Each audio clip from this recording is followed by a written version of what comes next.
Some new faces, obviously. How is everyone gelling together so far? How do you feel about this group so far? So far, really like what I see. Yeah, we have two freshmen, one of whom has yet to play because of some illness, but she'll be back soon, and the transfers are fitting in quite well. We got to start, though, at a higher plane, just simply because with 9 returners, we were able to kind of move through some things a little bit quicker than we normally would. But so far, I really like what I see. Great energy. They're very positive, and and they've been working really hard. Good group of returners. Does that impact your confidence for the season? Do you think the ceiling could be even higher this year? I think so. I think the returners have something to prove. A lot of them they were in smaller roles last year, and now we're asking them to step up, and I think they've really responded well to it.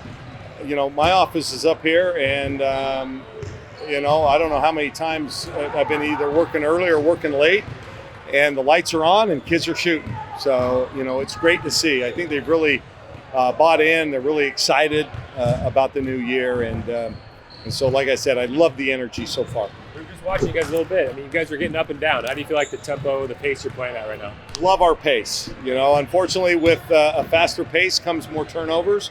But right now, we're at through 15 practices. I just got done statting all the practices. We're nearly a 2-to-1 assist to turnover ratio, which also means we got to start making some things happen defensively. But I love what I see so far, and I think they enjoy playing a faster pace.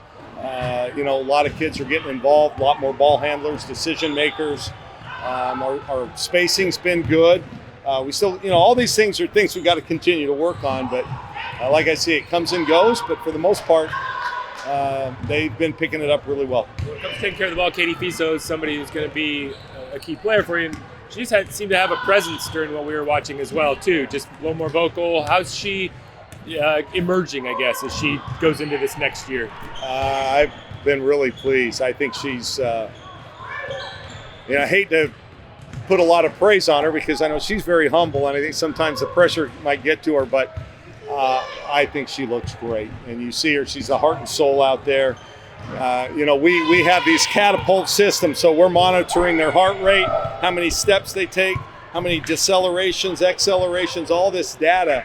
She's off the chart. She's going about a mile or a mile and a half more every day than anybody else we have. That's just kind of who she is. But I love how she's playing in transition. She's got a good sense for when to take it herself, when to create for somebody else. And, and you just saw the energy and the excitement and the enthusiasm she brings. And I think that just is contagious with the rest of her team. And that's why they did so well today. I mean, you saw them go 5 in a row against the competition. What's your process like for getting these freshmen to the team? I mean, you've got a couple here, and Sarah was on the mic, but how do you balance that between like the leaders on the team and then what you do? Yeah, well, it's tough sometimes when you have this many returners. The freshmen are naturally going to be behind. It's kind of the way it used to be. You'd bring in freshmen and they would, you assimilate them little by little. And with only one freshman playing, you kind of got to get them up to speed as quick as you can, and they struggle sometimes. Her head's been spinning, Janiyah in particular, but had a great sequence out here, is playing well, and she loves the game, works hard. She's a real gym rat. She's a worker. So we got a lot of workers, and when they're workers, they'll figure it out. Where does that step up come? How do you help them take that? Well, there's competition every spot, so they kind of naturally have to step up, right? Figure it out. We spend a lot of time in the film room. They're welcome to go up and work with their, watch film with their coaches, position coaches as often as possible. And it comes, it's a process. We're 15 practices in, which means we have 15 more until our first game. So we're halfway there. Going back. Ari and Katie are two of the players that will be stepping into some bigger roles this season. How have you kind of seen them improve? And I know they were guarding each other out there. How have you seen their competitiveness help each other get better? Yeah, and Katie and who else? Ari. Ari's had a great fall, shooting it really well. We're trying to pick up our defensive intensity. We're doing some more things, a lot more trapping. We're trying to create some offense off our defense.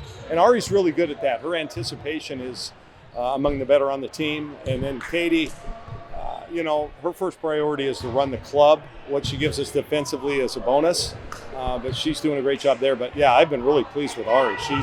She's earned more playing time for sure. No question about that. What's the competition looking like for guard minutes? You guys have some younger players, some vets, and it's got to be impressive what they put together, but it's going to be hard to crack that rotation, I imagine. Yeah, and then one of our key players, Avery Kane, has sprained her ankle. It was her first sprain, and for those of you and for all your listeners and viewers, the first time you do your ankle, you feel like the world's coming to an end. And, you do it so often that it gets easier after that. But, she'll be out, I think, for another day or so. But she's played really well. Yeah, we have great depth there. So you figure at the point guard, we've got, Katie Fiso, Lisa Mevius, and Estera Tuhina, who the transfer in from Washington State. So we're in great hands there. 3 very capable point guards. And then our scoring guard, Sophia Bell's had maybe the best fall of anybody we've had. Ari Long, you've got Avery Kane. Janiyah Williams. We have a lot of options in the backcourt. Even Mia Jacobs, who has been perhaps our second most consistent player through the fall. She can play a little bit of 3 as well as 4. So a lot of options. It's really good. You intend on playing more like 3 guard lineups, 1, 2, 3 kind of thing? We're going to play a 3 or 4 guard lineup. Yeah, that's just kind of the way we're built. We're not very tall, but we've got a lot of mobile players, and so we're trying to spread it out. And we saw a lot of that in the Big Ten last year, and we've adjusted to it. With Katie, just going back to Katie, what did you see from her last year that gave you confidence she could be the starting point guard this season? Well, she's a lot hungrier for sure. And the fact she had just a lot of, family issues last year, and she never got her feet underneath her, and she had all spring, all summer, all fall to really work on her game. And we've also given her a lot of leadership responsibility, and we put a lot on her plate. So she now knows where she stands and that we need her to, run the club, and she's just doing a great job of it. Seriously, we keep track of who wins, right?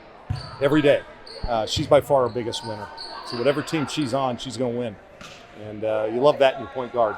And I know that's something that she did a lot of in high school. And you mentioned that even before she got here, that she is the best point guard in the country coming out of high school. What did you see then that now is translating into this season? Is it kind of the same things? Well, yeah, you start with her winning. Yeah, the winningest player in Washington high school history, 4 state championships. She was the best player on all 4 of those teams. Big city school in Seattle, so it's not like she was in a small town, beating up on some, some weaker teams. And just it's her enthusiasm for the game. Just, every day she brings it. She's so consistent. Like I said, she outworks everybody each and every day. It's just kind of who she is. And in fact, you guys didn't see it, but before today, she was in here getting shots, and we told her, no, stay out. She came in this morning just to get extra shots. That's the kind of person she is. But we need her for the long haul, and her body right now isn't built for a long season. She's got to continue to get stronger. So if we can manage it more now, it'll pay off, I think, later. So he's making that last and one layup here. Like, where has she grown the most in this fall? And this I think can just want to do it. Is that a category? Want to? She just wants it more. And she's being aggressive and demanded the ball, as you saw. And that's what we need from her continually. We saw Philly here, too. Like, was she just hanging out? Yeah, Philly's going over to play in China. And I think their season starts 1st of November. So she's got another week or so here. We're allowed to have alums a day or 2 a week. She can't practice with us every day. But on those days like today where we knew we were going to get a lot of 5-on-5 in, those are the days she comes in, stays in shape, continues to work out with my staff. And she's going to make a really good living over in China. I'm really happy for her and proud of her.